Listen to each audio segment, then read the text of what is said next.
India Australia third test வந்து இன்றைக்கி முக்கியமான ஸ்டேஜாக எட்டிகிட்ருக்கு. இந்தியா வந்து கண்டிப்பாக இன்றைக்கே இன்னிங்ஸ் தோல்வியை வாங்கிடுவாங்க அப்படின்னு எல்லாரும் எதிர்பார்த்தப்ப, ஆஸ்திரேலியா வந்து ஃபாலோவான் இந்தியாவுக்கு கொடுப்பாங்க அப்படின்னு எதிர்பார்த்தப்ப, இந்தியா வந்து ஃபாலோவானை தாண்டிட்டாங்க. ஓவர் நைட் பேட்டர்ஸான ரோஹித் சர்மாவும் கேஎல் ராகுலும் மறுபடியும் ஆட கண்டினியூ பண்ணாங்க. ஹேசல்வுட் வந்து இன்ஜுரி காரணமாக இன்றைக்கி ஃபீல்டிங்க்கு வரல. அவர் வந்து இந்த பாரத கவாஸ்கர் ட்ராஃபியை மிஸ் பண்ணுவார் அப்படின்னு சொல்கிறாங்க. ரோஹித் சர்மா சீக்கிரம் அவுட் ஆக, அதுக்கப்புறம் கேஎல் ராகுலும் ரவீந்திர ஜடேஜாவும் ஒரு நல்ல பார்ட்னர்ஷிப் போட்டாங்க.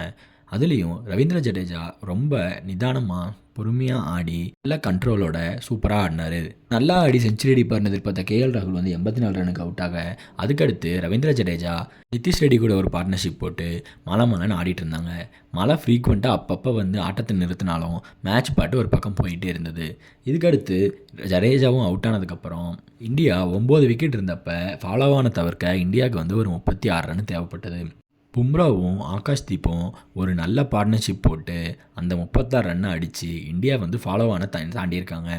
ஃபாலோவானை தாண்டின இந்தியா வந்து இதுக்கப்புறம் தொடர்ந்து பேட்டிங் பண்ண வேண்டிய அவசியம் இல்லை. ஆஸ்திரேலியா தான் கண்டினியூவாக பேட்டிங் பண்ணும். இந்தியா வந்து கடைசி விக்கெட் பார்ட்னர்ஷிப்னால தான் இந்த மேட்சுக்குள்ளேயே வந்தாங்க. எந்த ஒரு பேட்ஸ்மேனுமே வந்து கான்ஃபிடென்ட்டாக ஆடாத டைமில் ஆகாஷ்தீப் வந்து ரொம்ப நல்ல கான்ஃபிடென்ட்டாக விளையாடினார்.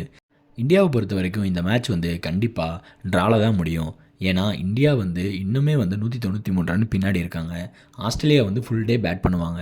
அதுவும் இல்லாமல் ஆஸ்திரேலியாவுக்கு வந்து ஒரு பவுலர் இல்லை. அதனால் கண்டிப்பாக இந்தியா வந்து இந்த மேட்சை ஜெயிக்க கொஞ்சம் கூட வாய்ப்பு இல்லை.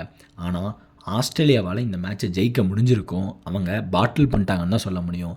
அவங்க சீக்கிரம் டிக்ளேர் பண்ணியிருந்தா இந்தியாவை கண்டிப்பாக அவங்களால 2 டைம் ஆல் அவுட் பண்ணியிருக்க முடிஞ்சிருக்கும். ஆனால் அதை அவங்க மிஸ் பண்ணிட்டாங்க.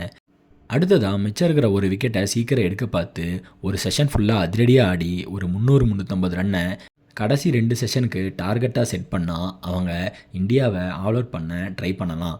ஆனால் இந்தியா வந்து ஃபுல்லாக பிளாக் மோடில் தான் ஆட போகிறாங்க அப்படின்னு நினைக்கிறேன். அதனால் இந்தியா வந்து மோஸ்ட்லி இந்த மேட்சை சேவ் பண்ணிட்டாங்கன்னு தான் சொல்ல முடியும். இந்தியன் ட்ரெஸ்ஸிங் ரூமில் இந்த ஃபாலோவானை கிராஸ் பண்ண செலிப்ரேஷனை பார்க்குறப்ப எப்படி இருந்த டீமை எப்படி ஆக்கி இதை செலிப்ரேட் வேறு பண்ணுறீங்களேடா அப்படின்னு தான் இருந்தது. இந்தியா நாளைக்கு என்ன பண்ணுறாங்கன்னு பார்ப்போம்.